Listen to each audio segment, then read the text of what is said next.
Party ఫిరాయింపు కేసులో ఎమ్మెల్యేల విచారణ ముగించారు స్పీకర్ గడ్డం ప్రసాద్. లాయర్ల సమక్షంలో ఎమ్మెల్యేల క్రాస్ ఎగ్జామినేషన్ జరిగింది. 3 రోజుల పాటు నలుగురు ఎమ్మెల్యేలని వివరంగా విచారించారు.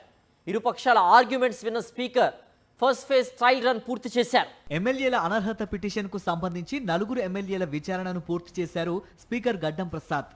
రాజ్యాంగంలోని 10వ షెడ్యూల్ కింద చేపట్టిన విచారణకు ఎమ్మెల్యేలు ప్రకాష్ గౌడ్, కాళీ యాదయ్య, గూడెం మహిపాల్ రెడ్డి, బండ్ల కృష్ణమోహన్ రెడ్డి హాజరయ్యారు. వారు తమ లాయర్లతో కలిసి తమ వాదనల్ని గట్టిగా వినిపించారని సమాచారం.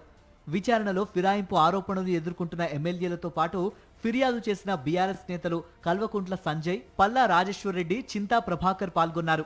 బీఆర్ఎస్ అనుమతి మేరకే ఫిరాయింపులపై ఫిర్యాదు చేశారా? ఫిరాయింపు ఆరోపణలు ఎదుర్కొంటున్న వారు కాంగ్రెస్ లో చేరిన తర్వాత పార్టీ కార్యక్రమాల్లో పాల్గొన్నారా లేదా వంటి ప్రశ్నలు చర్చకు వచ్చినట్లు సమాచారం. పార్టీ అనుమతి మేరకే ఫిరాయింపులపై ఫిర్యాదు చేసినట్లు బీఆర్ఎస్ పార్టీ నాయకులు ట్రయల్స్ లో పేర్కొన్నట్టు సమాచారం. ఫిరాయింపు ఆరోపణలు ఎదుర్కొంటున్న ఎమ్మెల్యేలు మాత్రం పార్టీ మార్పుపై వస్తున్నటువంటి ఆరోపణలను ఖండించారు. తాము బీఆర్ఎస్ లోనే ఉన్నామని చెప్పుకొచ్చారట. నియోజకవర్గం అభివృద్ధి కోసమే ముఖ్యమంత్రి రేవంత్ రెడ్డిని కలిశామని వారు స్పీకర్ ముందు స్పష్టం చేశారట. అంతేకాదు, నియోజకవర్గ పనుల కోసమే కాంగ్రెస్ కార్యక్రమాల్లో పాల్గొన్నట్లు ఫిరాయింపు ఆరోపణలు ఎదుర్కొంటున్న ఎమ్మెల్యేలు స్పీకర్ విచారణలో వివరించారట. అడ్వకేట్ల సమక్షంలో స్పీకర్ ముందు నలుగురు ఎమ్మెల్యేల విచారణ సుదీర్ఘంగా జరిగింది.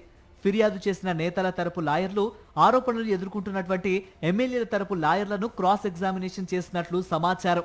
మొత్తానికి ఫస్ట్ ఫేజ్ ట్రయల్ పూర్తి చేసిన స్పీకర్ గడ్డం ప్రసాద్ కుమార్ మిగిలిన 6గురు ఫిరాయింపు ఆరోపణలు ఎదుర్కొంటున్న ఎమ్మెల్యేల ట్రయల్ రన్ ఈ నెల చివరి వారంలో చేస్తారని తెలుస్తోంది.